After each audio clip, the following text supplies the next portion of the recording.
Hey, what's going on? This is the Saturday Down South podcast. I am Connor O'Gara. Will, welcome to 30, man. How's it feel?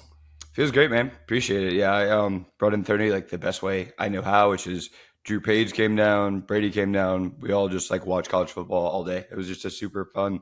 That's the thing, man. Like, and you just kind of talked about like the amount of responsibility we all have, and it's like that's the stuff you start to like kind of cherish the most is just hanging out with your boys, no responsibility, phone on D&D. It's like that's the I made it.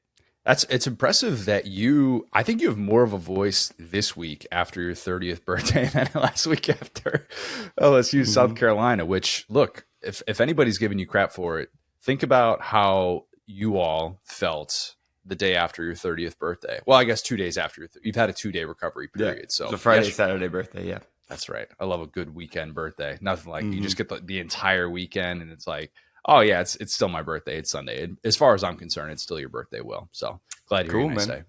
So if I mispronounce a weird name, just be like, you know what? That's his name now. Whatever. If we get a Kyrian Lacey from Will, a Kyrian Lacey who can't stop, with the drops. I'm on it. Great player, can't stop with the drop. Yes, 100%. All right, we got a lot to get to. We're going to do overreaction and proper reaction at the end, so we'll clean up some of the stuff that's not part of our main five here. But you know where we're starting, Will. Josh Heupel, Toby. How do you like me now? Keith, win. I'll tell you what, he's not on his way. He's there. He's there. As he said afterwards, if you saw the post-game speech in the locker room, look, even for people that didn't have a dog in the fight, chills watching it. He says it wasn't about him, but it meant a lot to him that Tennessee brought a little something extra for him. Perfectly said, because Tennessee goes into Norman, beats Oklahoma 25-15. Weird score. Very, very weird score for this game. Yeah. Can't say that was last weekend. Yeah. Yeah, it was like a Chris Berman score. That's what that was. Tennessee wins their first road game against an AP top 15 team since the George W. Bush administration, Will. How about that? W. Yeah. More relevant for this team currently. Entering Saturday, Josh Heupel was 1-12 as a head coach when his teams did not hit 30 points. Last year, that win against A&M, a game at home in which we're gross game. It was pretty gross. It was pretty gross. Yeah, Tennessee showed up and played well defensively that game. I think we looked at the A&M quarterback situation with Max Johnson starting that game, and the takeaway was, boy, this Tennessee offense is really, really limited. Will, I watched this game, and I came away from it thinking, even if Oklahoma ends up going 7-5, which we're going to get to the Oklahoma side of this in a second, I'd still say that was so much more impressive with that atmosphere and to do so in that fashion when Tennessee just had all of these different layers to it. Oklahoma was its biggest home underdog since 1998, something we talked about in the preview, and Tennessee covered and won that game by double digits. I think it felt even more lopsided than what the final score indicated, if we're being honest. They finally allow a touchdown. Tennessee did after 19 consecutive quarters of not allowing an offensive touchdown. The lone touchdown, of course, the pick six that NC State had. But to do that in that place, man, unbelievable. And to force Jackson Arnold to the bench before halftime. Yep. More on that in a second. This Tennessee defense, we knew it was good, Will. We knew it was good. But I came away so much more impressed with that group. 222 yards allowed. Oklahoma had 2 yards per carry with sack-adjusted rushing yards. 11 TFLs for Tennessee. 3 turnovers forced, of course, all of which happened in the first half against Jackson Arnold. Keenan Peely, Jermon McCoy, those guys were everywhere. Joshua Josephs forcing the fumble right after the Nico wow. Whoa. Big game, Connor. Good Lord. Right after the Nico Iamaleava turnover. Biggest sequence of the game because Tennessee has that strip sack. They're dealing with issues on the left side of that offensive line with Lance Hurd out. They're trying to shuffle things around. And Oklahoma looks like it's got a golden opportunity down 10-3. And then, boom, right after they take over in the red zone, Jackson Arnold gets the ball poked away in the pile. They didn't even know on the broadcast it was a fumble. But that was when, I don't know about you, I looked at that moment, I'm like, Oklahoma's cooked. This ain't happening dude, tonight. it's so funny because we did the exact same thing. We were actually at Peyton's old restaurant. So Peyton's in South Carolina now. My buddy that's a chef, and we were at his old restaurant, and we had 2 phones like propped up in the corner. It was like such a cool setup and everything. And so, basically, me and Brady like looked at each other. We were like, okay, if they don't score here, they're an unserious football team. And it's like that's so true because they were given such an opportunity that didn't like.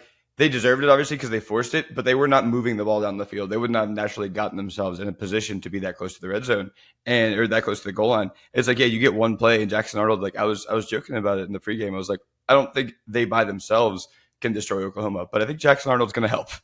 And Man, buddy, he did he in this game? He was a Tennessee asset through and through. Golly. Can you think? And the Tennessee defense deserves immense credit for putting him in those spots. Saw a lot of instances on Saturday, especially in that Arkansas Auburn game, in which what a beauty of a game! Wow. We'll get to that. Yeah, you saw instances in which quarterbacks look just lost, and they're throwing into coverage that you're like, what in the world are they seeing? Even Arch Manning did it at a couple of points in that game, and that was an instance in which you realized, oh, this dude is all in his head right now. He is so unbelievably flustered by this Tennessee defense. Think about how comforting that is for Nico to know that. Every time that dude takes the field, he's like, yeah, I can play within myself. I can trust this scheme. I can trust the pass catchers. I know that my running back, very likely Dylan Sampson, if there's any sort of running lane, just mark him down for at least 6 yards. Like, and he did. Yeah, guy's an angry runner, man. This is a fun Tennessee team. Like you're so right about that. Like Tennessee continues to prove themselves, and it's so cool watching Josh Heupel. We talked about that was kind of the first thing we talked about on the podcast was how is Josh Heupel going to do in the SEC, and he has literally rebuilt this team through the trenches to the point where they can hit the road and just conquer Oklahoma. Like that was a beatdown. Grown man football. Yeah, it was. It really was. Like Nico playing with that kind of confidence. And I realize that the numbers weren't anything to write home about. This isn't necessarily a game where all of a sudden you say Nico's the favorite in the Heisman Trophy discussion or anything like that. But the confidence that kid showed in his first true road start to me really stood out. The ball that he ripped to Dante Thornton for the first touchdown in the game was a thing of beauty. And it's one of those plays that if it's 15 yards fewer than what it was, it kind of looks a bit like some of those Tua to Jalen Waddle RPO slant touchdowns that we used to see on the first play from scrimmage or something like that circa 2019. But those guys diagonally, it's over. Yeah. This pass was 32 yards on a line in stride to a guy that I think Tennessee fans would admit that's where you want to put it. What Dante Thornton. That's all I'll say about that. But to have that throw in that moment, I thought that just allowed everybody on that Tennessee sideline to kind of exhale on the offensive side of the ball. I liked that Heupel had a relatively conservative game plan in this one. What did Nico end up with? Like 13 completions on 20 attempts or something like that? With all of that buildup, instead of being like, hey, we're going to need you to throw the football 35 times. Heupel talked about that in the postgame. He realized very early on, my defense came out hungry, and I'm not going to need to necessarily worry about trying to like have my guy do something on the road against a really good Oklahoma defense that, in my opinion, improved its stock. I'm not going to have to worry about asking him to do those things. Now, they still needed to hit on those chunk plays, and there were the 3 chunk plays that really stood out, that one to Thornton and then 2 to Brew McCoy. Great to see him getting involved for this Tennessee offense after he's still kind of working his way back from that ankle injury that Holly Rowe was talking about, all the things he went through in the offseason. But you weren't going to methodically drive the football down the field against this Oklahoma defense. And we saw even the opening script. What do we always say about the Josh Heupel opening script? It'll score against the 85 Bears. Yep. Best scripted coach of all time, Vince Lombardi. Dude, he's in all seriousness, he's up there. Yeah. And to see the Oklahoma defense come out and actually kind of put the clamps on early, like, all right, we're going to have ourselves a ball game. But I thought it was a tremendously coached Tennessee team in every facet. And, they obviously had to overcome some of those issues, like I talked about on the left side of that offensive line. If there's kind of an Achilles heel, maybe that's it. But man, like even in a day in which it kind of felt like a grind for the Tennessee offense, where Dylan Sampson's held under 100 yards, he doesn't get to 4 yards per carry with how hard that dude runs. And they still felt like they were in control of that game. And yeah, man, we're going to probably say this a lot, so I apologize if this is going to be repetitive, but Tennessee has a championship level defense, truly. And you can think that the Oklahoma offense has a lot of issues to work on. And I won't push back on that whatsoever, obviously. But so far in this college football season, for my money, nobody's been more impressive than Tennessee. Nobody. Yeah, I fully agree. I had to look this up really quick. Just like talking about, we joked about Vanderbilt against South Carolina, and like so ESPN QBR is like that total stat, right?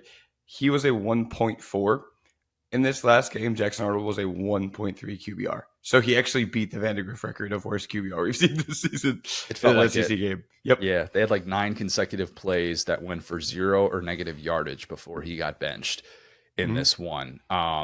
Like just to put a bow on this for Tennessee for a second, most impressive so far in September.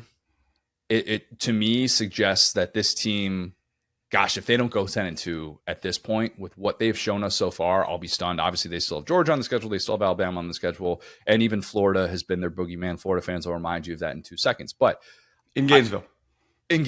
True. Very, very true. That's where they've been the boogeyman this year, of course, that game in Knoxville. But I just think that this Tennessee team is so multifaceted. And if you're ranking Ohio State ahead of them at this point in the season, I would say why, when Ohio State has just had a preseason and Tennessee has looked as good as it did away from home twice against teams that, yes, NC State is straight basura. That defense is not particularly good. But teams that we at least thought coming into the season, all right, like preseason top 25 teams, and doing so away from home and showing all the strengths that they have. Like, it's so hard to find weaknesses with this Tennessee team. Even the secondary that I'm like, you know what, coming in, all that turnover, they're hitting dudes in the mouth, man. Yep. Like, Tim Banks has that defense feeling so confident, playing downhill, and I'm really impressed. Like, didn't have Tennessee in the playoff coming into the year. Might go down as my single worst take. I'm trying not to get ahead of myself. I'm really trying not to, because obviously there's room for improvement with this. But at this point, man, if you're not putting Tennessee among those national championship contenders, I'd say, what are you turning to besides pre-2024 history? Like that would be my biggest thing at this stage of the game. Anything else on Tennessee before we get to some Oklahoma stuff? Yeah, I mean, I'm right there with you. It's weird. Like I said, I kind of almost feel like proud of Josh Heupel, the way he's like developed this team. I was talking about that with, obviously, Brady went to UCF. It's like, he kind of has these 3 pools of talent he can pull from, right? Like, so he's really good at finding like diamonds in the rough style guys, right? Like, he had that at UCF, and he can kind of find that at Tennessee guys that you're like, oh wow, this new role for this guy. Like, I couldn't imagine him playing this well, right? At Tennessee, he also has like NIL, so you can see that with Amaliava. He can go up and get some of those like high 4-star, like low 5-star recruits, right? Yeah, and then like I think he also is crushing the transfer portal, right? So the guys at the top are always good. So when you look back in like 2022, it was 5 or 6 really impact players, and they didn't have the depth. So and that's when he was like scripted play king, right? Now it's like, you can take this on the road. Like I said, go to Oklahoma. And it's not, we have this offense that's really flashy, but it runs out of gas, and we put our sail between our legs and we run. It's like, no, we got Dylan Sampson. He's just crushing you every other run. It's like, he's running angry on the road in Oklahoma when this was a finesse team, right? Like, all the questions about Josh Heupel were, he's a finesse guy. He's got Dylan Gabriel. He's got, how is he going to respond to SEC size and speed? Like we said, the way he's rebuilt these lines is crazy. I think that Tennessee, they don't strike me as, this team's better than 2022. I think it's that simple. I won't push back on that. I won't push back. Obviously, a lot to be determined. There are people listening to that going, same old. They're gonna go up against Georgia and they're gonna get smacked, and they're gonna have that loss they shouldn't have. Possible. It's college football, man. It's Tennessee. Like, Tennessee still does some wild stuff. They're new to the game, but in terms of just being sound, being a team that I feel confident picking, this did a lot for that. Yeah. Like, when we do all these matchup breakdowns, we try and figure out, how's this team going to get got? How's this team going to get exposed this week? It's just difficult to find the way that you're going to do this against Tennessee. I'd say, yeah, if you get off to a 14-0 lead against them and see what it looks like to have Nico try and rally back for the first time in his career, which he really hasn't had to do yet. Yeah, I guess that formula might be good. Good luck. I mean, the thing is too, it's like I was kind of like being, like dumbing on Jackson Arnold, but it's like at the end of the day, the other side of that is like Tennessee said, you know what? Right now, Oklahoma has a breath of air. They are starting to come up from air. We're just going to step on their neck really quick. That's even scarier, right? It's easier to believe, oh, Jackson Arnold did X, Y, Z, because if not, it's like, oh, Tennessee got the ball for the first time in kind of a bad situation and actually got better and forced a fumble and then took right back over.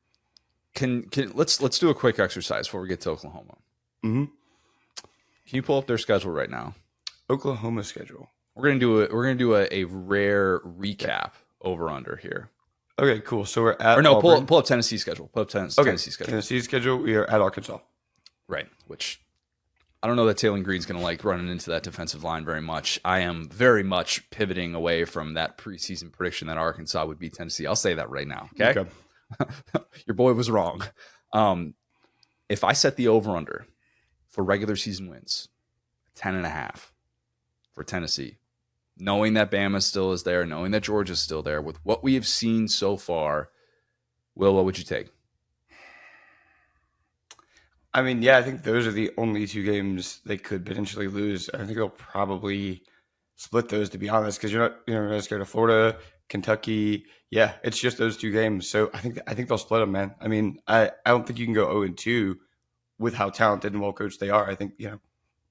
The beauty is that the difference between this team and 22 is you can be 10-2 with Tennessee's schedule and make it into the college football playoff. And if they do that, what a nightmare team to have to prepare to face. I mean, in every facet, especially late in the season, if you're dealing with depth issues and the tempo that they try and run, all those different things.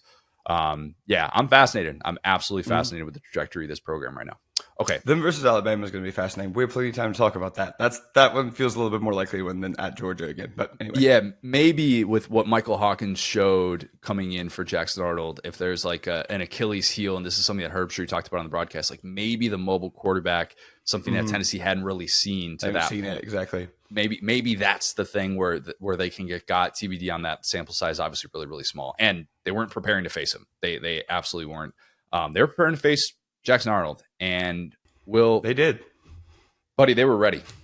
We had a lot of questions about the Oklahoma offense coming into this because through 3 weeks it had just not been there. It hadn't, and even in the Temple win, it had not been there because of the lack of success on third down. And I think I've been critical of Jackson Arnold. To say that I thought he would get benched before halftime in this game would be wildly incorrect. No way I would have believed someone who looked into the crystal ball and told me that. And I'll be honest, I didn't really like the move at the time. And it aged better than I thought because Hawkins steps in as a true freshman. After he kind of settles in, he has the 2 late touchdown drives when Tennessee, in my opinion, had already put the game away. I don't know how much we should look into that versus the game plan that Tennessee came out with defensively. But the thing that bothers me is that's Jackson Arnold's first SEC game, right? Yep. He's been the one that's had to answer all these questions after you let Dylan Gabriel hit the portal. You let him go to Oregon because you put your eggs in this basket. This is the former 5-star recruit that you brought with you to SEC Media Days. This is the guy that you said he's going to be the first Oklahoma starting quarterback to start and finish here since Landry Jones. Yeah, that's right. Just an absurd thing that people need to remember. But to have that, look, I don't want to say lack of belief in him felt unfair because obviously the results supported the decision that Brent Venables made. Okay. They absolutely did. There's no way around it. I thought that they had a little bit of juice late that they just did not have. And they were stuck in the mud when you are just beating your head into the wall the way that Oklahoma was offensively, even when the defense is doing everything in their power to set you up. You're like, just give me a guy who's not going to turn the football over. I don't care. Just I can't watch these turnovers anymore. Hugh Freeze, you can relate to that. But right.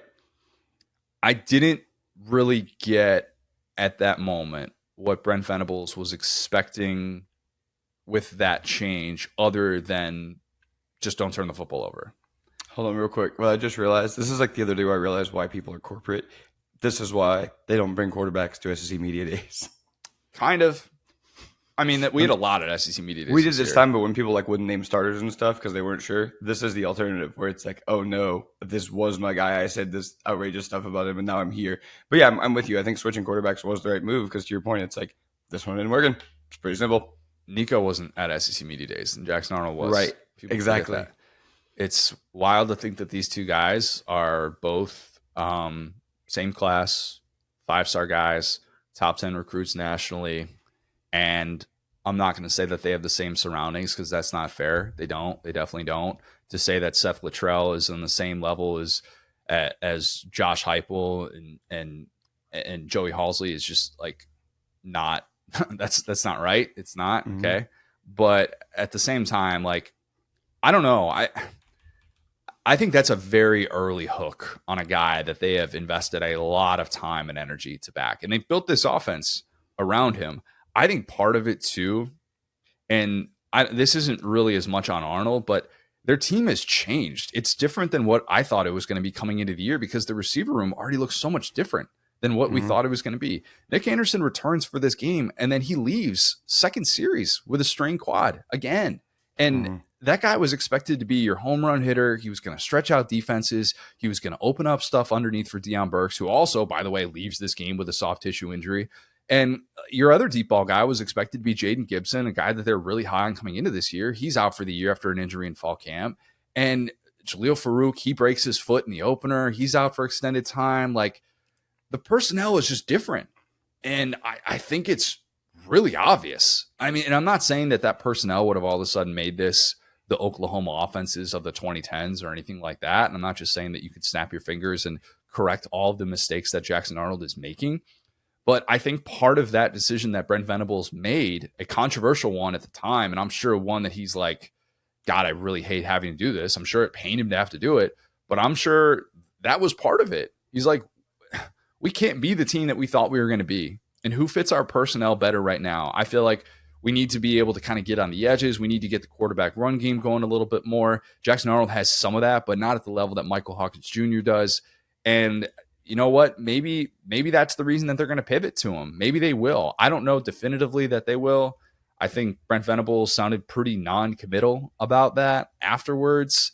I don't know. I do know that this offense still lacks an identity, and that is daunting for the schedule that awaits them. It really does. They haven't had to go away from Norman yet. And I think that seeing what they're going to go up against on the road at Auburn, a place that, yeah, Cal and Arkansas have gone into and won. Would it surprise anybody if we saw multiple quarterbacks playing for both teams in that game?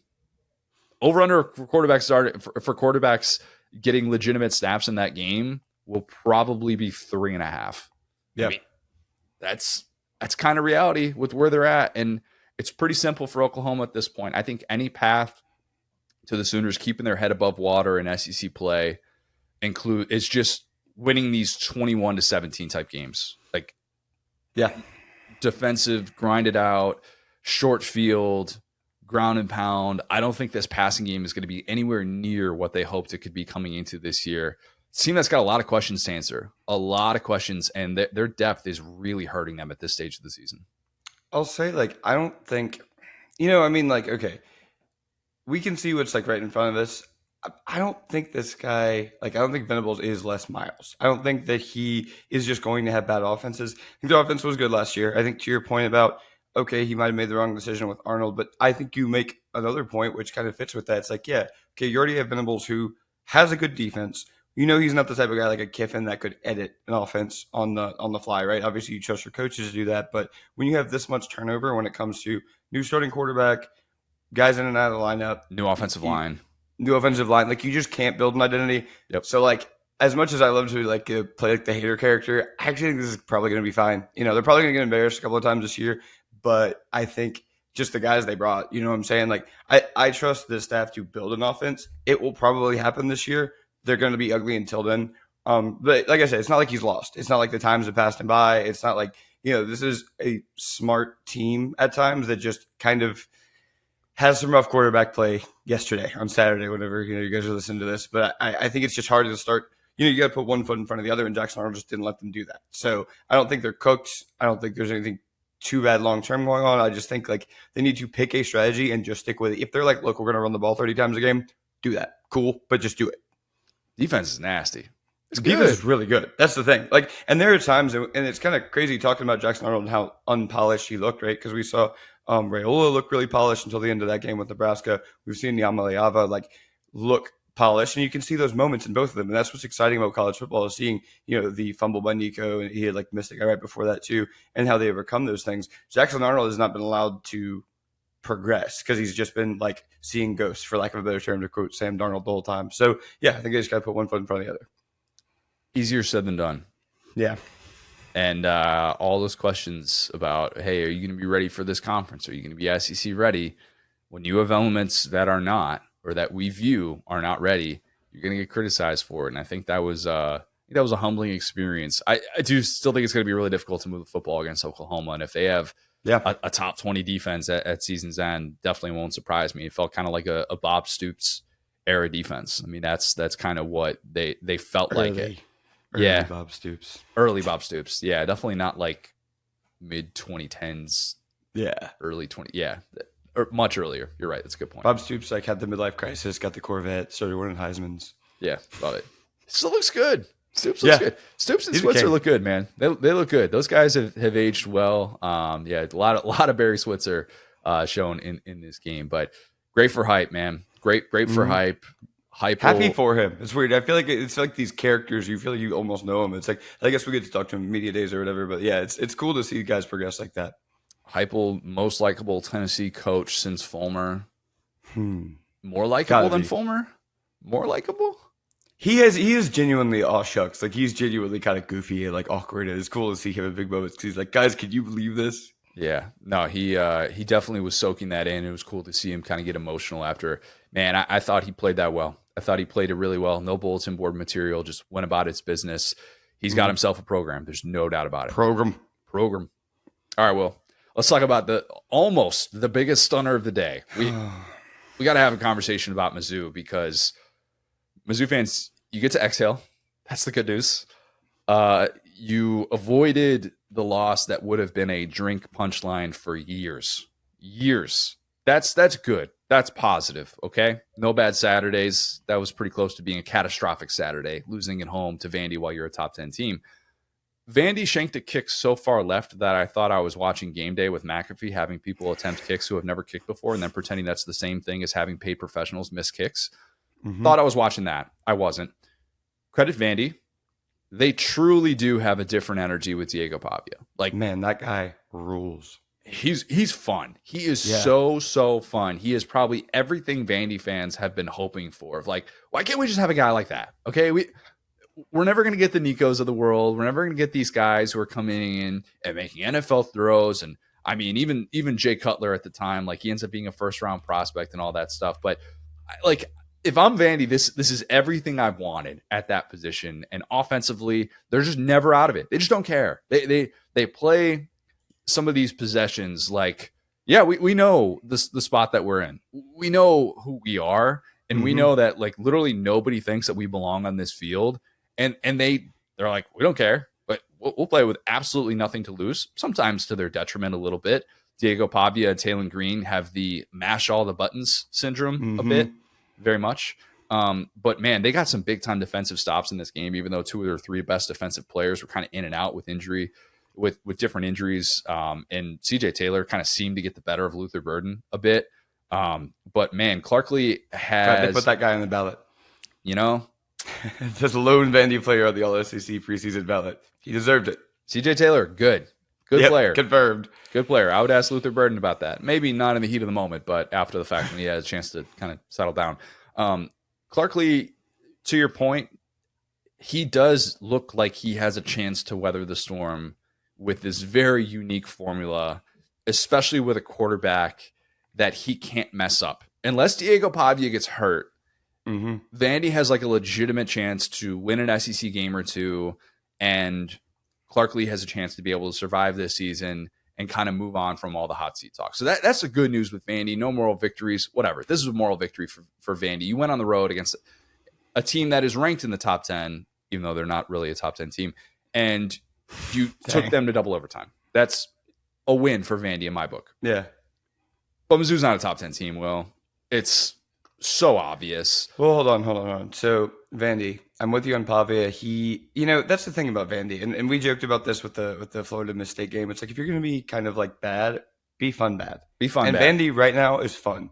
Like, he has a couple of different things I've seen from different SEC quarterbacks. He gives me like the mentality of like Garcia, with like, where it's like whenever Garcia was in big games, it was almost like, I prepared specifically for this game and not the other games. And like, that's the vibe you almost get from, like, because I worked with Garcia, funny enough, and I get to just like see that and be like, okay. And then the other side of it is like kind of like Stetson, man. The way Stetson could get those tough first downs on like the scrambles, and obviously like Pavia is a more mobile quarterback than either of these guys. But watching him play, it's like he is fighting for every single yard. He is never going to go down. And exactly to your point, it's not gaslighting. It's like, we are Vandy. We know we need to do X, Y, and Z to do this. We already have the formulas. We have the whiteboard behind us. We've done it. We're going to do it right now. And so, like, yeah, I think they have an identity for the first time since they were pounding the rock forever ago with Mason.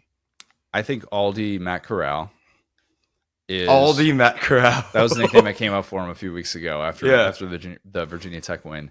Aldi Matt Corral has a chance to turn. Matt Corral's another one. He has that like bleep you mentality. Like, I see all those guys together, and yeah, it's Vandy in this. Yeah, I don't know that Diego Pavia is taller than 5'9". I don't think he cares. Probably on his tender. He's a classic 6 foot and tender guy. Oh yeah, like some of the side by sides that I was seeing, I'm like, buddy, that guy is my height. Okay, If we were standing, face to face, we'd be looking eye to eye at one another. There's no doubt in my mind whatsoever. I don't think they care. I think they truly believe in that guy. It's kind of a unique thing to prepare for too. And Mizzou, I thought, struggled with this. This was a question I had with Mizzou coming in, especially with how their schedule sets up with all of these quarterbacks that'll call their own number.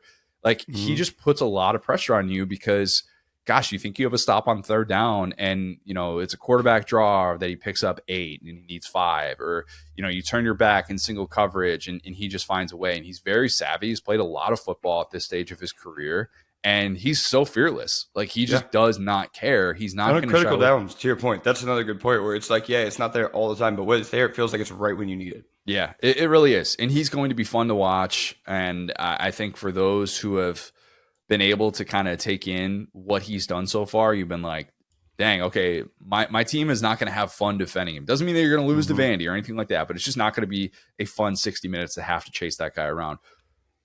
Mizzou. Here we are again. Forget the top 10. I don't want to talk about the playoff with Mizzou.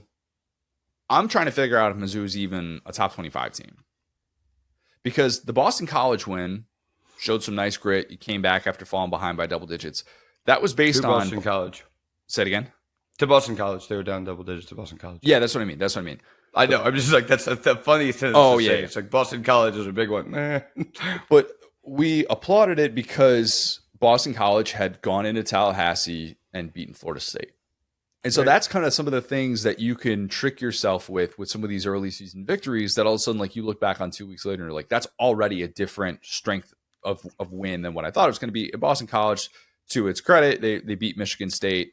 But still, like, I think you would look at the way that played out and go, okay, what do we really know about that? Boston College is going to be a fine club, but to fall behind double digits at home and have to rally back, you have to look at the flow of the way that things developed. One, obviously, Mizzou in that game specifically should have had that sense of urgency to be able to come out and say, we're the top 10 team and we're going to look like it from start to finish.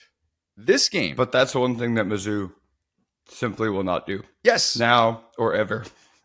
Well, it's almost like you got to tell Mizzou, like, no, you suck. You're going to be 6-6 this year.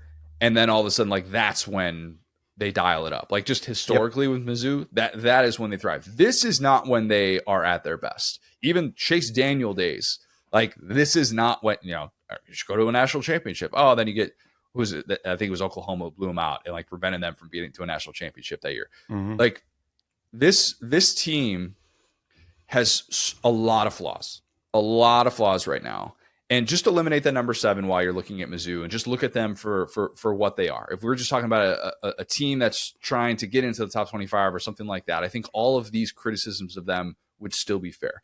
Whenever Brady Cook makes a downfield throw that's on target, it feels like exasperation.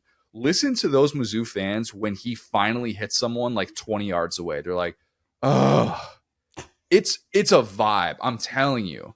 Like, there is this expectation that he's going to sail these throws, that it's not going to be on target, or that it's going to be into coverage, and that Mizzou's not going to pick up this third down. That's not good. And it doesn't feel like the design runs with him go anywhere. He's not looked particularly good throwing off platform. And obviously, he's not all to blame for this. I'm not just going to make this a pile on Brady Cook thing, but somebody that I said coming into the year, think he's one of the 10 best quarterbacks in college football. He has not looked like it so far. There are too many stretches where either Burden or Weiss, your boy Weiss, that boy Weiss, who doesn't hey, have look, doesn't have a receiving touchdown. When they involve that boy Weiss, that's all I'm saying. Doesn't have a receiving touchdown on the year yet. Hey, that's the problem. I know. I mean, how much of that is him not getting separation? Do they need to be a little bit more versatile with him? I thought they were going to be a little bit more versatile with Luther Burden. Instead, it's like, no, we're still going to keep him almost exclusively in the slot. Weiss is still lined up on the outside. Do they need to have more movement? I actually, the design that I loved in this game was the first touchdown that Burden had, where it's a play action, and I think Burden was lined up either in line or in the slot on the left side. And it looks like it's a zone run to the left, which you've seen from Mizzou a billion times and then some. And then all you need to be able to succeed on that play is for Brady Cook to sell that play action enough to where that safety is going to bite and Burden's going to get a step, and then that's all she wrote. It's easy pitch and catch. And that's what it was.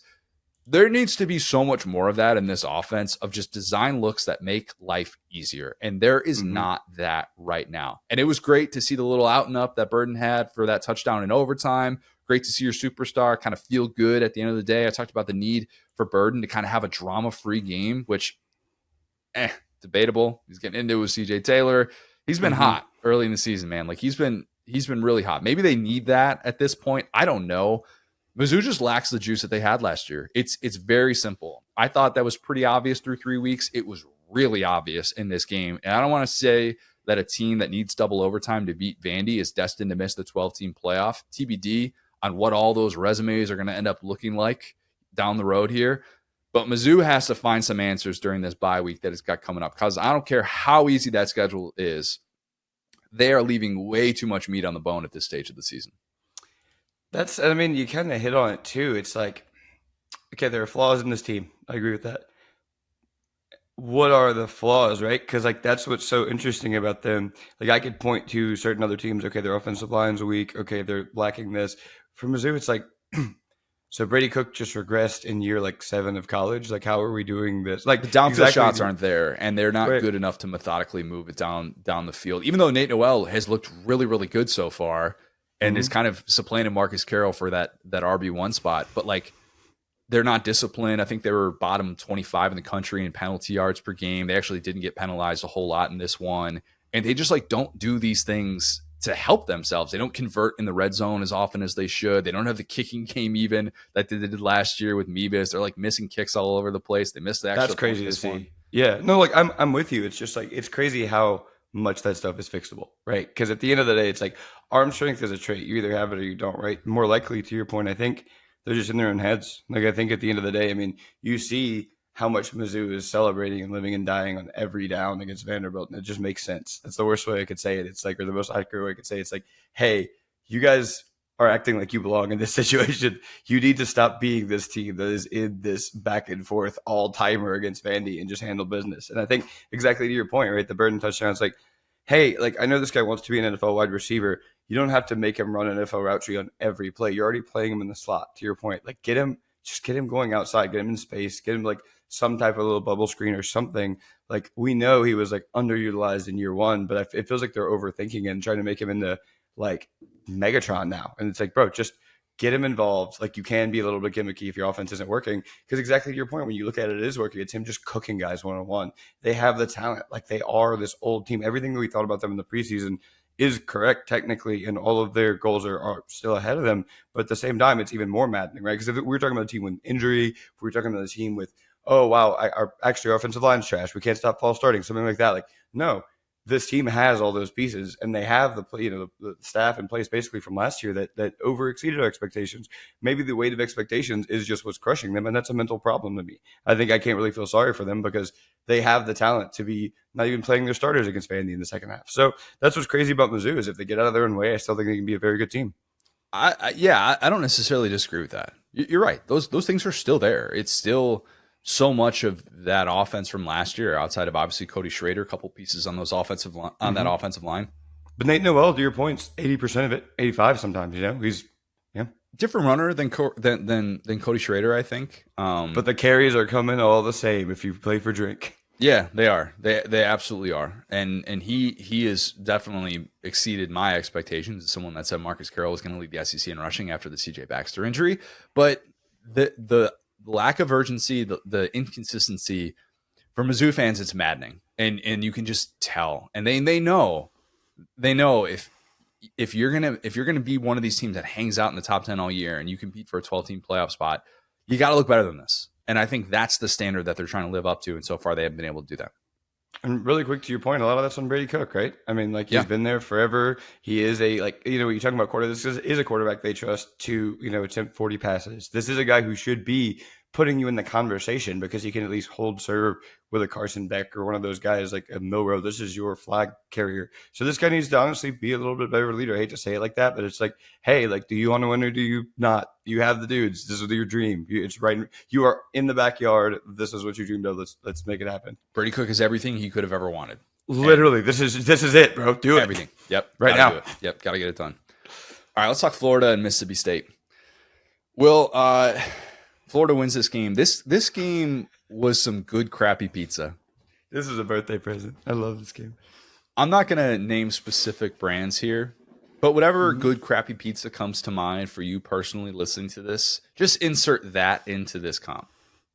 It was a game that, like with good crappy pizza, you get out of convenience, right? This game was on because, as I said, that noon slate was thin, real thin, like some good crappy pizza is sometimes.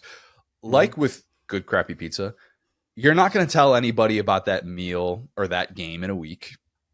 You also probably have the element, like with good crappy pizza, where you don't feel particularly great afterwards physically. Okay. You're like, yeah, I can tell. I just ate some good crappy pizza. Florida fans, I'm happy for you that you got to experience a win against an FBS team, which, by the way, hadn't happened since last October against South Carolina. 7 consecutive losses against FBS competition. That is we can no longer make fun of you for that. The offense got whatever it wanted, much like Toledo did in Starkville the previous week. Mississippi State didn't have an answer for Mertz, didn't have an answer for Lagway. Both of those guys looked really comfortable. They were completing passes at will. It beat the hell out of the alternative for this game, which was losing to a Mississippi State team that had just, as I said, lost to Toledo in Starkville and got whatever it wanted. But if I'm Florida, I'm appreciating those things. A win is a win. I like wins. Winning is fun. It's fun to not suck for an afternoon. If I'm Florida, I'm getting food poisoning thinking about that run defense, man. Buddy, I did that over under on the midweek pod for a reason. Okay, where I said the over-under was 45 Mississippi State rushing yards because that's what they had averaged in their 2 games against FBS competition, 1.67 yards per carry in those 2 matchups, which were against a team picked to finish last in the Big 12 and a MAC school that was bottom 15 in the country in percentage of returning production. Big MAC year, though. It is a Big MAC year. Some are saying return to the MAC. I'm saying that. Huge. Bowling Green, taking A&M and Penn State kind of down to the wire. Impressive. Some are saying Connor Bazelak is a stud, and it's a testament to him because he spells his name correctly. I'm saying that. Return to the MAC. Mississippi State had 55 sack-adjusted rushing yards. Wait a minute, Will. I misspoke. Mississippi State had 255 sack-adjusted rushing yards. I think it's actually worse that Mississippi State didn't do that with a single run of 20 yards. You can't just be like, we'll take away that 80-yard run. Then it was like 3 yards per carry, something like that. For the vast majority of that game, Mississippi State had twice as many rushing attempts as it did passing attempts. There were instances where Jeff Labby would be like, I've got 3rd and 10. I'm going to run the ball twice. Easy. Mind you, That is in a game that Mississippi State never led. I'm going to say it until I'm blue in the face, Will. I don't really care as much about what Billy does with the quarterback situation. All right? It's not worth wasting my breath when I think, okay, we very clearly see if Graham Mertz is healthy, he's going to get the majority of the reps, is 2 out of every 3 series with this game. That's good. I like watching DJ Lagway. He's good for my entertainment. I'm not going to lose sleep over the quarterback situation right now. Florida might win one SEC game because they have 0, and I mean 0 answers whatsoever to stop the run. This might have been their only SEC win, because if you didn't know any better watching this team attempt to get off blocks, you would think this was late November and they had a rash of injuries. They haven't even gotten to the gauntlet yet. I was about to say that's the thing. The gauntlet it's now. Go ahead. Will, I tweeted this out, and it's worth repeating. You're going to hear that it again. was sure your tweet that I was about to reference to you. Wow, this guy's a newsmaker. Continue. Florida, the gauntlet starts now. Mm-hmm. And if you're like, wait a minute, isn't UCF next on the schedule? Yep. UCF, number 1 non-service academy rushing attack in America, 2nd in FBS. Who's after UCF? That's not supposed to be part of it. The thing about that too is one of those, like, if I wasn't really sure of myself, like if I was doing the meme, you're pointing at yourself in the mirror, say you could stop the run. Last thing you want to see is Gus Malzahn with KJ Jefferson, RJ Harvey. They've got a 4-headed rushing attack. They've got a legit 4-headed rushing attack, and it's not just UCF, because who's right after that? Tennessee. Tennessee came into this week ranked 3rd in America and 2nd among non-service academies in rushing yards per game. So in other words, Florida, after it just allowed 255 sack-adjusted rushing yards to Mississippi State, will face the 2 non-service academy rushing attacks in America in their next 2 games. Not great. Not great. If they had any answer whatsoever, we would have seen it on the field on Saturday. It's bad, man. Like, it is really, really bad to think that they're at this place. And there are going to be so many games where it's just like A&M, where you're like, yeah, I mean, I guess offensively it was okay, but it's kind of hard to judge when you're allowing 300 rushing yards and you can't get off the field and there's nothing you can really do about it and you can't get into any offensive rhythm. That's the problem with this team. It's so obvious. They're not in the right spots and they can't get off blocks. It's a very, very simple formula for why Florida is bad and why this game might have felt good for an afternoon to win a game, and I get that. But if you're all of a sudden thinking, oh, yeah, Florida's good now, they figured out the offense, you're ignoring the biggest possible elephant in this room. Listen, I'm just saying, when you bring in an assistant to the defensive coordinator, you got to let that guy have at least 2 seasons to get to work.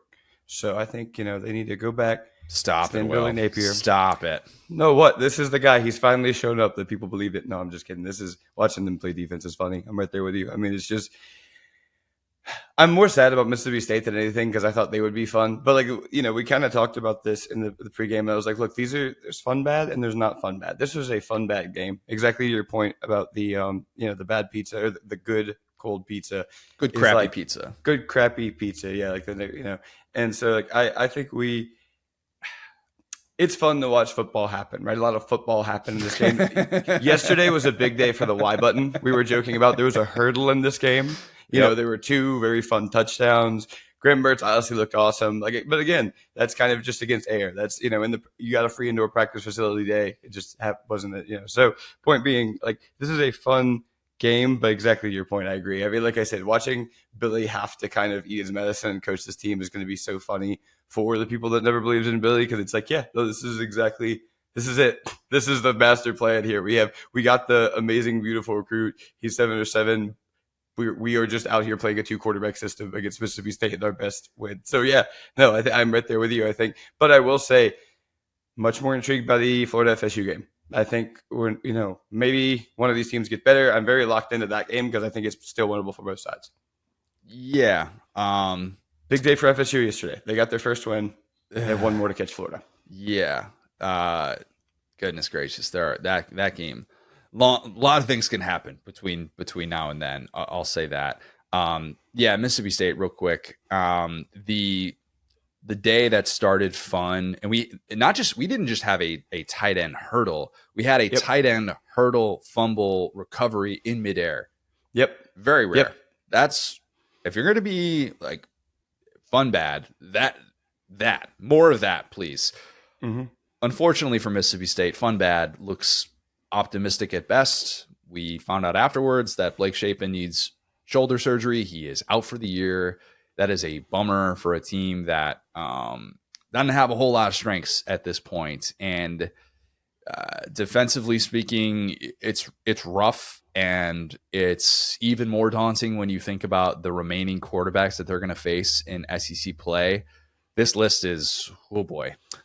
So they're either going to face Arch Manning or Quinn Ewers, depending on Ewers' health. Man. Then Carson Beck. Either or, honestly. Yeah, who cares? Both. Both, maybe. Yeah, could be. You're either, and then Connor Wigman or Marcel Reed, TBD on Wigman's health as well. Taylon Green, okay. And then you still have Nico Iamaleava. I almost botched that twice in one podcast. That would have been really bad for me. Brady Cook, Jackson Dart. Not great. Mm-hmm. Not great. Don't think that Jeff Lebby's getting on the board in SEC play this year. No. I think Mississippi State is pretty clear. I think this game showed that they're pretty clearly alone at the bottom of the barrel. And they showed some nice fight in the first half. I'll give them that. Like when it's 28-7 and it's like, all right, things can go really, really bad. And they kind of made it at least a game going into half. And then at the start of the third quarter, because Florida's defense is Florida's defense. But at the same time, man, now with a backup quarterback, this year zero, just keep telling yourself that, Mississippi State fans. It's rough. It's year zero. Better days are ahead, because they're probably not going to get much worse than this. Yeah, I'm sad that LSU broke their rivalry with Mississippi State. This game actually used to be on my birthday for most of my life. Like, yeah, it's about the first 25 years. And it was crazy because LSU actually had this weird record against Mississippi State where they won like 19 of 20 and like that was, or 19 of 21. And like that's basically the game that Florida got. They just got a lucky game with like a team that was a little bit more disorganized than them. To your point, I thought I believed in Levy. Like I kind of started there where it's like, hey, there's a guy that a lot of people have kind of blessed. He's another part of that UCF coaching tree, but also the lane part of it. Like a lot of people like, so yeah, I mean, again, maybe you got to get your own players in there, but like this is a team that we're at least going to say, okay, we're excited about your offense, your tight end hurdling people. But I don't know. I mean, it's just weird, right? Because it's just a weird game. It doesn't super matter. I think both of these teams, we kind of know who they are. Yeah. All right. Two teams that we're still figuring out who they are, Will. Yep. Arkansas and Auburn. Oh, boy. We're going to spend the majority of this game talking about what's wrong with Auburn instead of probably what's right with Arkansas. So Arkansas fans, I'm not trying to take away from winning a game on the road in the SEC. Again, wins are fun. It beats the hell out of the alternative. So let me first say this. Travis Williams. Can I say something real quick? Yeah, go ahead. I love Taylon Green so much. He brings me such joy. Taylon Green, like, okay, the things we don't like about how Jaden Daniels runs, that's the only way Taylon Green knows how to run. It is at times banging your head into a wall. He kicked the guy in the chest for no reason. We had 3 guys hurdle someone successfully, and also Taylon Green just hitting the B button on Super Smash Brothers and kicking a man in the chest. He is the most electric football player. We have him and Poppy in the same season. I'm so happy. He attempted to hurdle, so that was his logic behind it. He did the Antonio Brown on that putter. He just went, oh. Yeah. Ben Watson talked about this on SEC Final. Of like, it's kind of an epidemic going on right now. Like everybody just wants to hurdle. Everybody's just all about the hurdles. I get it. It can look cool. And when you're 6'6" and you hurdle someone, and if he had cleared the defender, buddy, you better believe we would have been talking about it. Instead, not so much. Overall, pretty rough day for Taylon Green. Even the ball that he throws to Satania, where he just like, screw it, I'm chucking it deep. I'm going downfield. He kind of underthrows him a little bit, but it ends up being obviously the biggest play of the game for Arkansas's offense. Love it or hate it, you watched the Taylon Green experience. Look, I'm here for the Taylon Green experience. I'm here for it. I could not be, what's a kind way to say this without making it sound too bad? I could not be on the side of rooting for him because I think it would be bad for my health.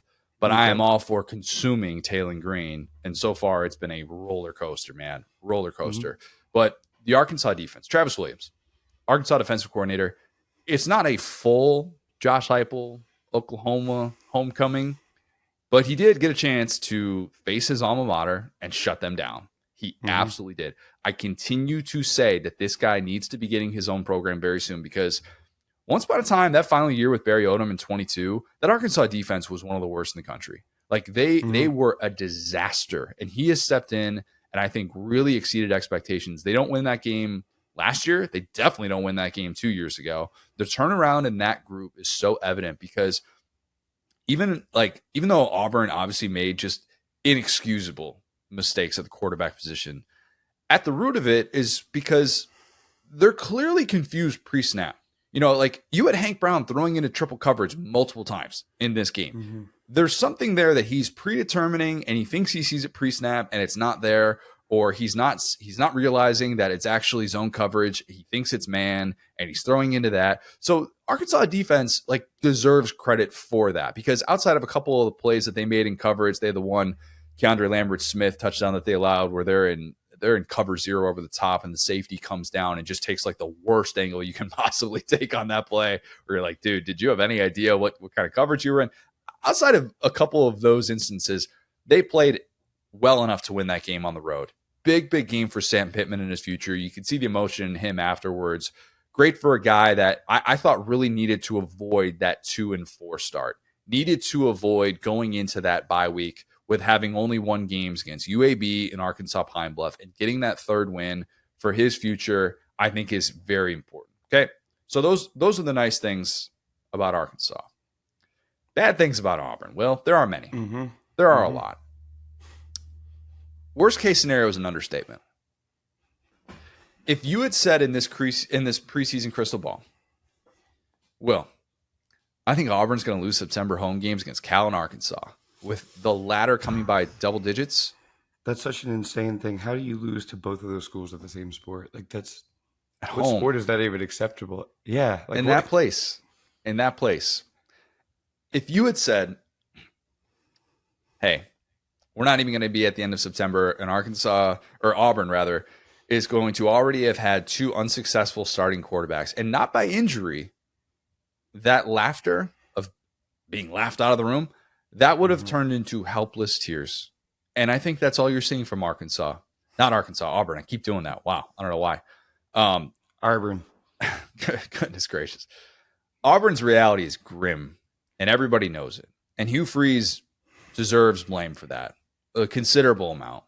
Will, you shared the tweet with me about how upset he was just at halftime of this one. And this was via AU Family. The quote was, "I got to find a quarterback that doesn't turn the freaking ball over. We got receivers running open and we're throwing it to the other team." That is code for, I'm scheming my face off and you're all blowing it. I can only do so much. He vowed afterward that he'll do whatever he can to get it fixed. I don't know that there's a fix. This is year 2 of a situation that Freeze has never really been in, and that is having a healthy quarterback room that he cannot get to compete at an SEC level. He never had to worry about comically Google who's calling the plays for Auburn, but I couldn't even do that without laughing. The whole, we're out here doing the things wrong. It's Freeze. Brother. It's not Nick's. Come on, what are we doing? I know. It's like my brother. You were brought here to do specifically this thing. It's like last year when Pittman struggled with the offensive line, and we kept saying, "Look, if you're going to lose, at least have a good offensive line. If you're going to lose, snap the football, throw it down the field, hope someone catches it." We saw bad teams like that under Hugh Freeze at Ole Miss that we enjoyed. Golly, it's so troubling. It really is, and when you have to turn to Peyton Thorne to save the day, bad news bears, because even if he had come in there and let it come back, he's still Peyton Thorne. Okay. This isn't that classic 90s Disney show that was really underrated that probably wouldn't age very well if I went back and watched it. But remember the show, The Jersey? That might have been a little bit before your time. Basically, these kids would get a jersey and then they would transform into someone and be like, "Oh my God, I'm playing as Emmitt Smith on Monday Night Football," or something like that. Oh, heck yeah. That's a fire concept. It's a good show. Real ones know. If you're the above 30 crowd, which you're now I am. Now you are. I'm learning my culture. Exactly. You might know what I'm talking about. There's no transformation that was going to happen for Peyton Thorne in this one. And the interception, in my opinion, that was on Cam Coleman. Cam Coleman kind of alligator armed this ball over the middle that looked like it was on target. And I think that's again, one of the things that when you're a true freshman receiver playing in this league, your mistakes are magnified and better days are ahead probably for Cam Coleman. But look, I know that Auburn fans want to see Holden Geriner, and it's Geriner like Turner with a G. I do too. Say it again. That's it. That'll fix it. Like, come on, bro. Like, what you eat Holden Geriner? I wonder how much he's struggling in practice. If he's not even able to get into a game with what's transpired so far. Correct. Because he's not a Hugh Freeze recruit. He was the Harsin regime. So, and I don't even remember when he verbally committed. If that was even Gus, could that have been? It's possible, but I want to say he was Harsin through and through. Speaking of Harsin, wasn't Taylon Green a Harsin guy? At Boise State? Because that would have been like 3-4 years ago. Like, yeah, I'll look that up in a second, but that's kind of humbling. I think he was. Yeah, and I'm not sure how many games he started for Harsin, but probably not. But I'm saying like Harsin a guy. Yeah, like Harsin recruit. That is a bit ironic looking at this game, and to see Robbie Ashford do what he did for South Carolina probably didn't make Auburn fans feel particularly great. I think you could probably look back on that and know that Auburn did some stuff with Robbie Ashford and try to maximize his abilities, and ultimately it wasn't working. But still, I don't know, man. You're going to have to just start going through one by one and just having, look, this week it's your turn. This week it's your turn. Oh, we've got a walk on. You got a true freshman. Okay, bring him out there. It can't be worse than that. It can't be worse. Okay. And I don't care at this point about the practice stuff. I don't want to hear about your practice evaluations because so far those have told you that Peyton Thorne was worth making this investment in. And that investment has not been anywhere near what you hoped it could be. So look, if you're Freeze, you have to find some sort of answer or else you're going to end year two, just as we talked about with Billy Napier last year. It's not that I think he will be fired in year two, but you're going to be on every hot seat in America going into year three if you don't figure this quarterback situation out. It's very, very clear. And the problem with not figuring this stuff out when you were supposed to figure it out, the next defenses you're going to face, Oklahoma, Georgia. Good luck. I love the new SEC because every time a team is just kind of lost, it's like, and you got 8 ranked teams in a row coming up, buddy. Get ready. Yep. Oh, it's brutal. It's absolutely brutal. And that's why I think if you're one of these teams that's struggling and you know, Oklahoma, we just talked about, Mizzou, we talked about, like struggling to find that identity early in the season and knowing what awaits. Brutal. Absolutely brutal. And Auburn, you've had a whole lot more optimism at different points of the Freeze regime. We can say that. Yeah, I mean, so I'll say this, right? Like, it's kind of funny. Like, so you know, not to like sick brag, but it's my birthday, right? We disagreed on 2 games, right? One of them was this game, and the other was Tennessee and Oklahoma, and I was 2-0 in these. I just had Tennessee. I had Tennessee winning. For the record, I just had Tennessee not covering the spread. I had it being a 4-point game. 28-24 was the final I had, so it wasn't terribly off. But yeah, you were more right on that one. Yeah, so like the thing here, right, is you kind of see the transfer portal in both directions, right? So Sam Pittman is a guy who coached with desperation, right? He brought in Bobby Petrino. He brought in Taylon Green. He said, look, I'm not exactly sure what Taylon Green is, but I know he can run the football, right?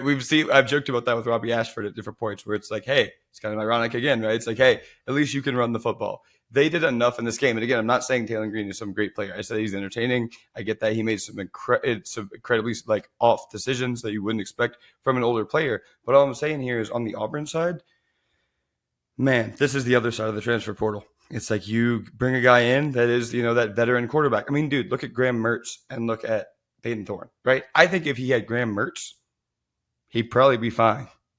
Gosh, I don't think you're wrong about that. I really don't. Because not good. I don't think he'd be any good, but I think he'd be fine. I don't think he'd be losing to Arkansas at home. Yeah, I don't think it all of a sudden turns Auburn into a 9-3 team, but with the weapons that they brought in, that they should be able to target in space.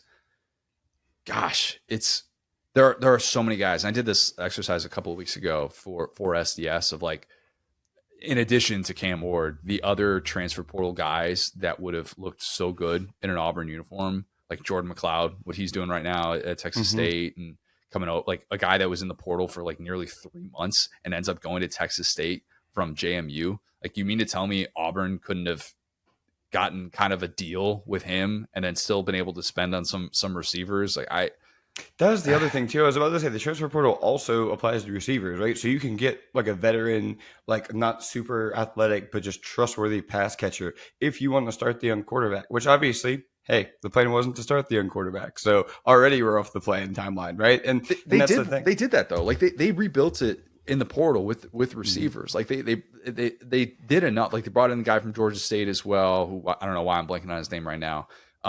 But and then the Keandre Lambert-Smith post spring. And that's the problem. That's what I'm saying. It's the fact that they've gone 0 for whatever on the. I'm sure somebody's gonna be like, "Oh, Auburn has this guy you forgot about." You okay? Sure. And how's that going?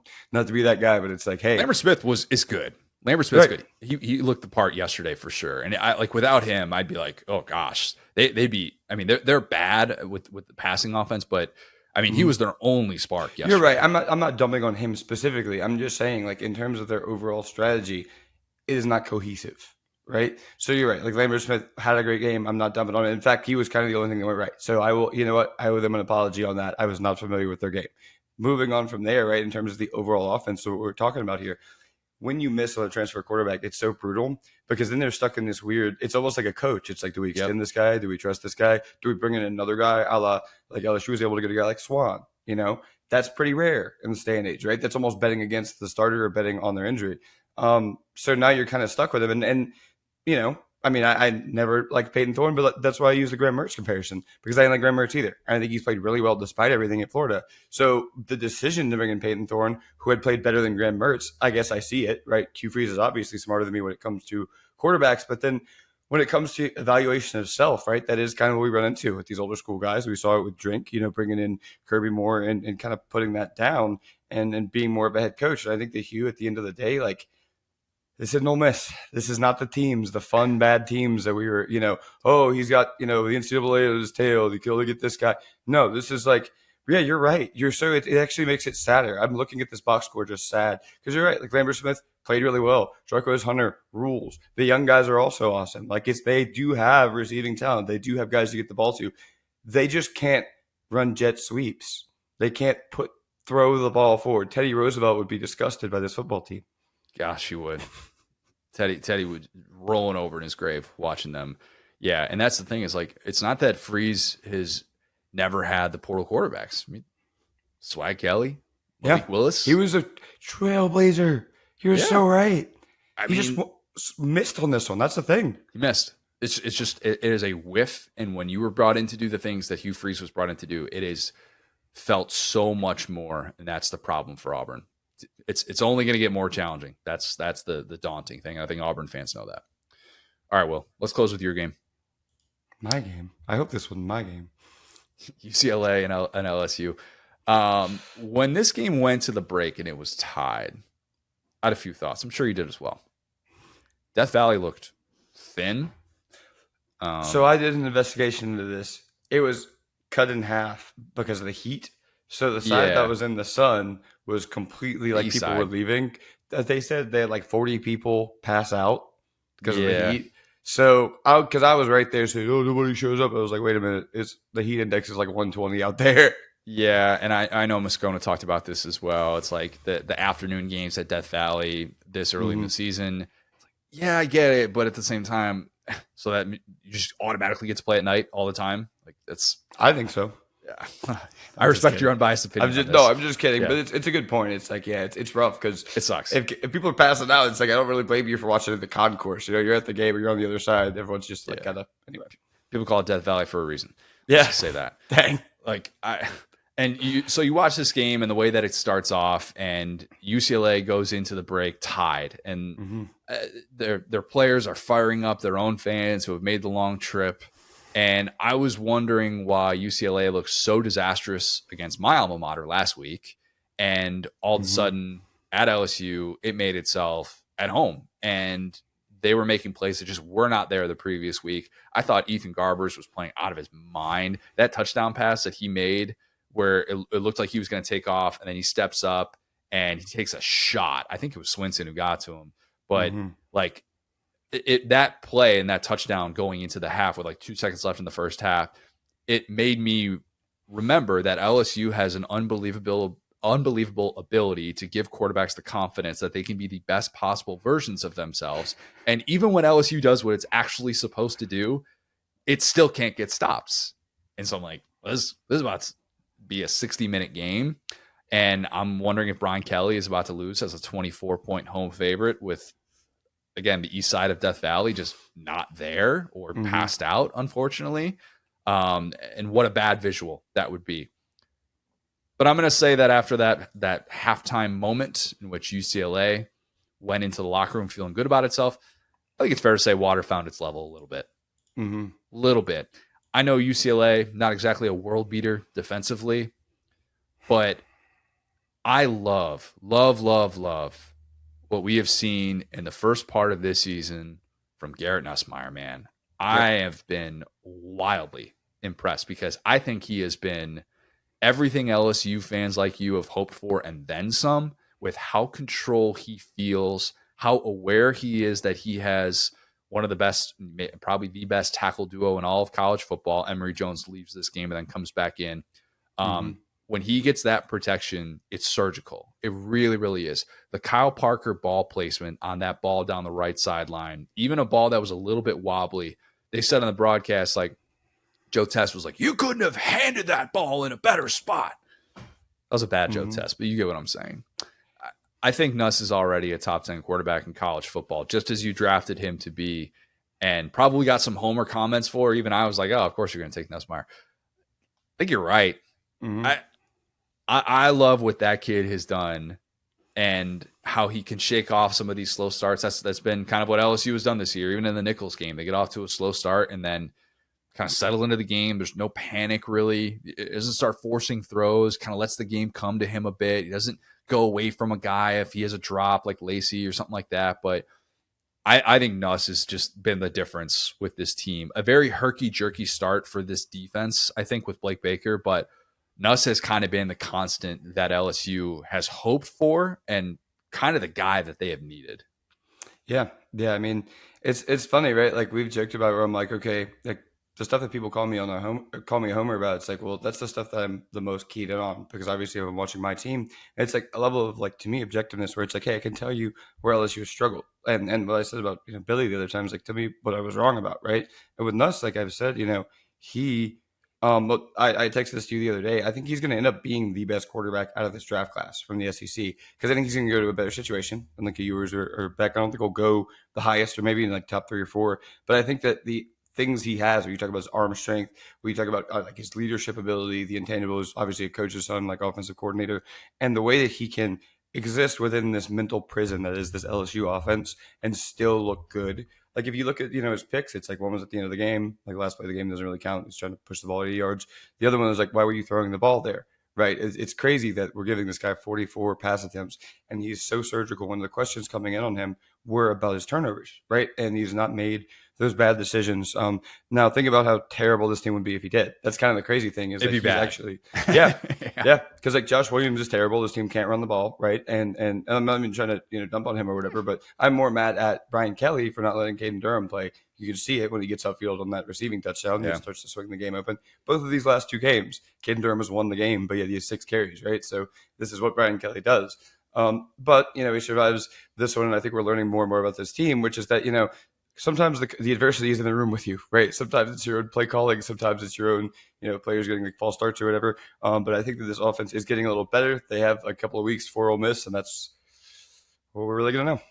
Yeah, I'll be interested to see kind of how Nussmeier treats the NFL stuff if and when that time comes. I think the NFL has kind of suggested we like the 2-year starters more than just kind of the 1-year guys. And he's in that unique spot where maybe he's going to kind of follow the Carson Beck path and decide, you know what, I can prove myself even more and I can come back and not necessarily. But then again, with this quarterback class that many people are saying is thin, it doesn't have that elite guy at the top. Maybe that elevates him to want to go into the draft. I don't know that time. That's too early probably for me to seriously give that consideration. But gosh, the things that he's shown so far, it is such a great proof of concept for the stick it out and learn philosophy.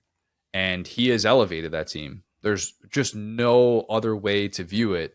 And if you were skeptical of a post Jaden Daniels LSU offense, you see how quickly they have formed this new identity.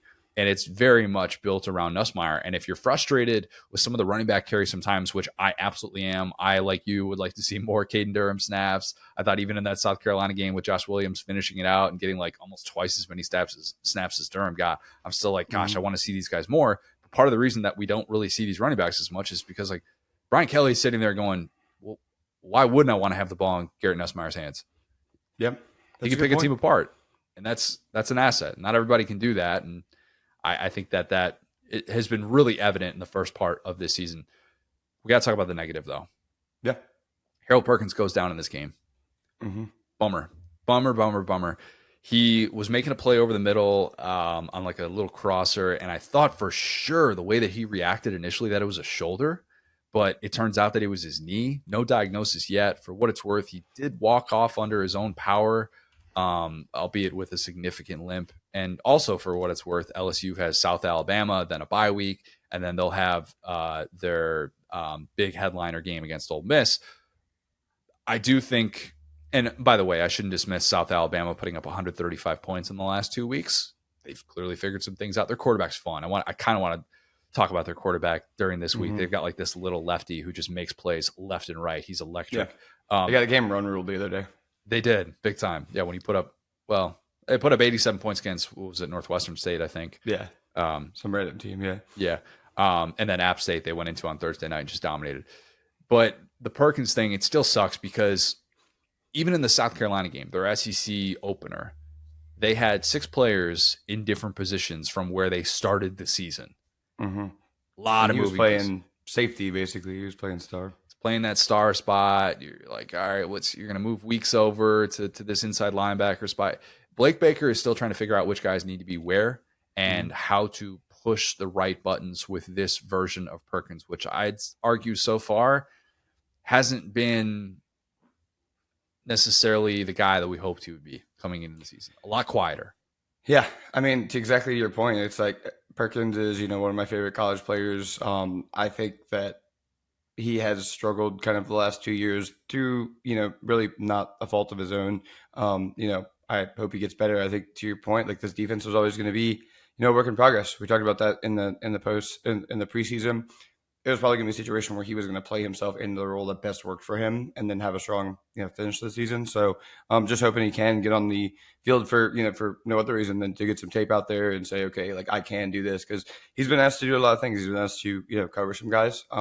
But yeah, that goes into it where it's like, we talked about, like I said, in the preseason, it's like, this is a blitz heavy defense. We saw that. We saw them effectively get to the passer kind of throughout the season so far, right? The pass rush has been pretty good, right? Like, and especially like guys coming in there and there, guys are developing as a pass rush.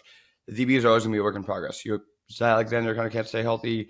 And like I said, man, it's going to take this team is going to play itself in the shape. This is literally exactly what I expected of this LSU season. Given Brian Kelly is just kind of going to put you in every game. Every game has been a game. And this was always going to be a stopgap year for me. I had no expectations. It's all about Bryce Underwood moving on, getting his defense installed. Because like I said, man, it's like they didn't have DBU. They didn't have the personnel. They're getting, DJ Pickett, some other guys in to where they can start playing the blitz heavy defense without looking lost on the back end. But yeah, if you can't cover UCLA guys, man, like I'm just happy we didn't go 0-2 against UCLA. All right. Against Los Angeles. Yeah. Oh, I mean, I'm talking about, Coach O also lost to UCLA. Yeah, that's one game. Yeah. Because the DBs were lost. So, like, that's what I'm saying. This is a multi-system rot problem. It's almost like a losing, like, basketball organization. We go trade guys and start over. It's like, just because guys have not been receiving proper instruction, exactly to the point about Harold Perkins. Same deal, having, the DBs coach change out and be younger guys. So, yeah, I think LSU's going to figure this out. It'll probably be a little bit later this year to where things are already kind of behind them when it comes to their expectations. But those were always my expectations because I knew this team was going to struggle in some pretty key areas. And I think Nuss has been almost exactly what I expected, and that he's better than a lot of people think, but he's kind of trapped in this prison, right? So he's not going to do and really quick, and I'll close out on this. Like, it's becoming more clear to me that this offense, and we see it at Notre Dame too now that Den Brock is over there. They need to have a quarterback that runs the football. And Nussmeier's not that, right? And when you see Notre Dame struggled, so they can't have easy rushing. Same deal with LSU. So hopefully, even with, they have 2 great pass protecting tackles, but their run scheme doesn't make a ton of sense. So yeah, it's going to be really fascinating. But like I said, Ole Miss is going to be the game, right? Yeah, Ole Miss will probably. It's going to. it's going to fuel a lot of discussion about both of these teams, where they're at. I don't want to call it a playoff elimination game because that's just not fair, but a game in which it feels like we're going to have some pretty strong takeaways either way that it plays out. All right. Night game in Tiger Stadium. It is very much. And we don't know the timing of that yet, but for the sake of LSU, hopefully it's not in the afternoon. It'll be a night game. That's what I'm saying. Yeah, it'll be a night game probably. All right, let's end with some overreaction or proper reaction, Will. Overreaction or proper reaction? Arch Manning should start versus Mississippi State no matter what. I mean, what's your health situation? Exactly. I think that I actually think it's a proper reaction. I would want to be really conservative with Ewers because of how that injury happened. It was like kind of a non-contact injury. Scariest words in sports, right? Right? It was just a weird play that I'm like, that could happen against anyone. I mean, it did. It happened against UTSA. Like it's the level of competition doesn't really matter with that. And I want that guy to be right. And if I'm Sark, I'm not worried about, oh my gosh, if I don't start in this game, he's going to lose the Heisman. By the way, the stat that I always like to it's already gone. Say it again. I said it's already gone if you miss games. Yeah, the only player to win the Heisman Trophy after missing a Power 5 game in the last 40 years was Charlie Ward. Missed one Power 5 game. So I didn't like the Ewers Heisman conversation coming into the year just because of the durability questions, whatever. Let Arch play against Mississippi State. Let him play against Mississippi State. You're at home. Buddy, anybody can score against Mississippi State. I mean, are you prepared for a quarterback controversy, though? Because if he goes out there against Mississippi State. Doesn't matter. Don't care. You don't have a quarterback controversy. You have a guy that was the Heisman Trophy favorite before he got hurt, because that's what Ewers was, and he got you to number 1 in the country, a spot that was very well deserved after what he did against Michigan, and somebody that took you to a college football playoff last year, won a Big 12 championship. You don't have to worry about a quarterback controversy. Everything that's been handled like internally from Texas, even with the Mannings, what they came out and said, they're like, no, like this is Ewers' job. Like this isn't like a battle or a situation. There's a reason that he went to Texas, that he followed this plan. It's more so just for people that can't find any other nuanced way to talk about Arch Manning. So they're like, oh, I guess Arch has to start now. It's like, what are you, high? Like, what are you talking about? Are we just pretending that Quinn Ewers was like Jalen Hurts, like his sophomore year when he was struggling in the Brian Dable offense and he had one read to Calvin Ridley and literally couldn't do anything else? And that's why they got destroyed by Auburn. And they actually didn't have a very good offense that year. Like, this is not that. This is not that in any way, shape, or form. Ewers will be the guy when he is healthy. But would I still start Arch in this game and be conservative with Ewers, knowing what Texas is trying to do in a potential 16, 17 game season? Yes, I would. I would have no issue with it whatsoever. Yeah. And that's me playing the character of the sports talk guy. You're like, oh, QB controversy, like, right. But I think it's also the answer is run the ball to answer the question there, right? Because Jaden Blue looks good. I like Jaden Blue so far. Yeah. Yeah. Mississippi State's going to give up those yards no matter how you choose to take them. So just no reason if you're Sark to have 5-6 touchdowns against Mississippi State with Arch Manning, and then that's what you could do to mitigate that. Yeah, agreed. Okay, overreaction or proper reaction? Trey Harris deserves to be in the Heisman Trophy conversation. I'm just saying, Will. The non-QB Heisman, man, for sure. Maybe a slight overreaction because they haven't really played anybody of significance just yet, okay, unless you are a Demon Deacon enthusiast through and through. Playing the dragons and the cyclopses. Let's just say Paladins. Let's just say Georgia Southern did not have someone that could cover Trey Harris, much to my surprise. 225 yards in that game. Well, he's got 628 receiving yards in the season. He's got like 280 receiving yards more than the next closest SEC receiver, which is Andrew Armstrong, I believe, if I'm not mistaken. He's been insanely good. I mean, and I know the degree of difficulty with some of these catches. You could just point to scheme and you point to the fact that he's got Jackson Dart throwing him these looks, but I'm going to continue to bang the drum that Trey Harris is phenomenal. And he is, as long as he is healthy, one of the best players in college football. Like, look at the catch radius and understand that there's a reason why he's getting this type of separation. It's not entirely scheme, but just keep an eye on it, because by the time that they actually play in a meaningful game, he's going to already be like past the 1,000 yard mark. He's been that good to start off the year. He's been incredible.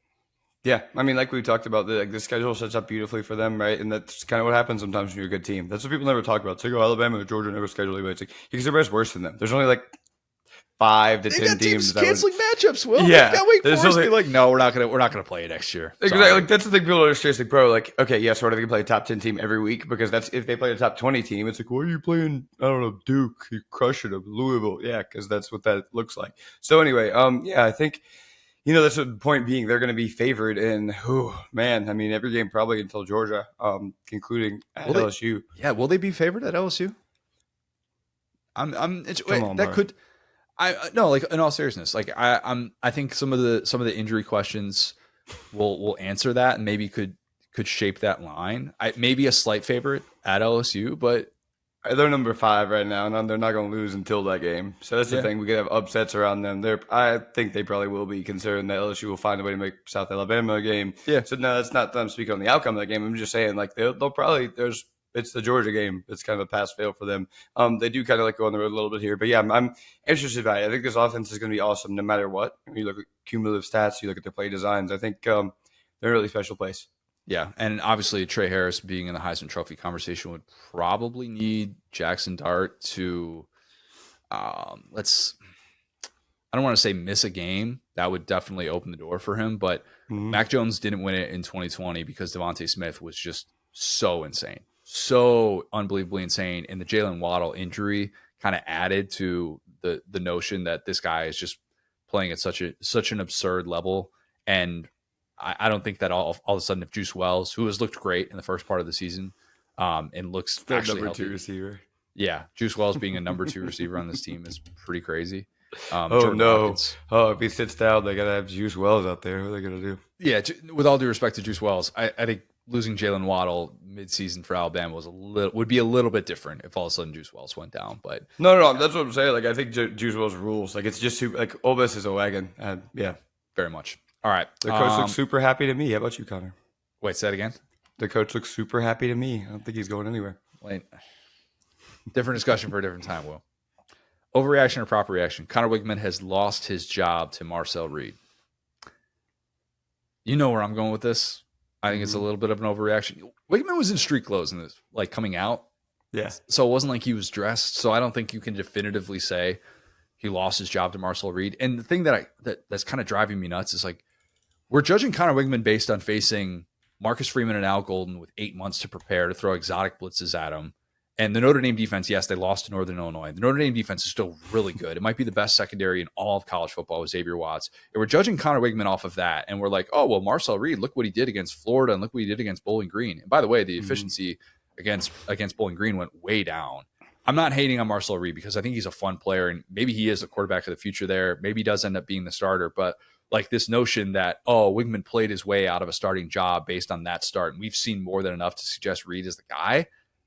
I'm not there yet. Maybe I'll be late on this take because of my Wigman love. And I know that there are a lot of people that are kind of out on him. I'm just like, what's it's not a fair sample size that we're judging these guys based on. Yeah, it's weird, right? Because he feels like he's been around for a minute, but then at the same time, so he's played in 11 games. I'm trying to find starts, but they're really listed in College Football Reference. So, yeah, it's weird. End right? of his true freshman season and then start of his true sophomore season those were the 8 games, essentially, the 8-game sample size of his starts. And then obviously the first 2 games of this year. Right. Yeah. I mean, in terms of, man, I mean, it's interesting, right? Because he's a guy that we have a lot of video. I hate to say tape because that's just like nobody uses tape anymore, but it's like we have a little tape on him, but we really still don't know exactly what he is due to, the Jimbo era, rotating him, we think is a pretty smart offensive coordinator here in Colin Klein. So, yeah, I mean, I don't know. I mean, I think he's a talented guy. To your point, it's one of those like no reason to make a controversy out of it situations. I think let's just show the kids some patience at this point. Agreed. All right, let's end with this one. Overreaction or proper reaction? Colorado's Hail Mary will lead to a bowl berth. If they end up being good after all that, not good, but hitting the over, which I need to go check on what it started as. But man, that is just because it's almost like the writing was on the wall for them to be good last year, and then they imploded. It's like if the writing was on the wall for them to be terrible this year, and then they are a little bit better. Like if they get to 6 wins, it's like, I mean, man, we've seen some bad football played in the Big 12. So my biggest takeaway from that game was like probably number 12 on the list of actual takeaways. But I was like, I think that's going to be a game that Dave Aranda's really going to want back if and when he gets fired this year. That was tough. Those are the types of games that you're on the wrong end of if you're a fired coach. That having that sequence play out the way that it did, where like you didn't defend the Hail Mary properly, and then they get a chance to correct it, and then they convert, was just, oh my gosh. And yeah, I mean, brutal to have the fumble in the end zone. Travis Hunter forcing the fumble. Travis Hunter Heisman odds, eyeball emojis. Just saying. Look, that's the thing. If you're kind of betting on Colorado, that bet's paying off so far because they're winning the games. Key's going to keep playing as long as they keep winning. Yeah, I don't think all of a sudden I'm there yet with Colorado getting to 6 wins. I just think they still have too many issues, but that's the type of game you got to start winning. And they, to their credit, actually came back. Biggest comeback Dion has had, down 14 points. And able to come back and win that one. But so look, next week they're at UCF. Don't bet on that game. All right. After that, we got Kansas State. We've seen that they already struggled, last weekend. So I'm gonna just read their schedule: at Arizona, Cincinnati, Texas Tech, Utah, Kansas, Oklahoma State. Kansas, Oklahoma State have already proven they're kind of beatable. Texas Tech, I don't expect great things out of them. Cincinnati has struggled. So, yeah, I could actually see them winning 2 or 3 games. I think it's right there. I think they're fighting for that bowl berth. Yeah, they could be. Right in that 5-6 win. Because over-under forever was at 5.5 wins, I believe. There you go. Okay. Which I think they're still sitting right there. Yep. Yeah, definitely. All right, well, that's a pod. That'll do it. Week 4 in the books. It is officially Georgia-Bama week. We will have a lot on that on SaturdayDownSouth.com as well. Tons and tons of coverage. Not so sudden turn of events to see College Game Day heading there for next week. That'll be 4 SEC trips, first 5. So a noon game in Columbia they could have been at instead? No. Yeah, they're like, hey, I don't think there's any surprise, but yeah, we'll be there. I think Reese announced that on the show. That was most obvious thing in the world. No, they will not be at a noon Columbia game this week. If you haven't, leave us a 5-star review, subscribe to our YouTube channel where you can watch every single episode of the Saturday Down South podcast. Follow us on Twitter at the SDS Pod, at Sat Down South, at CJ O'Gara, at Go So Hard. Thanks, guys. Talk soon.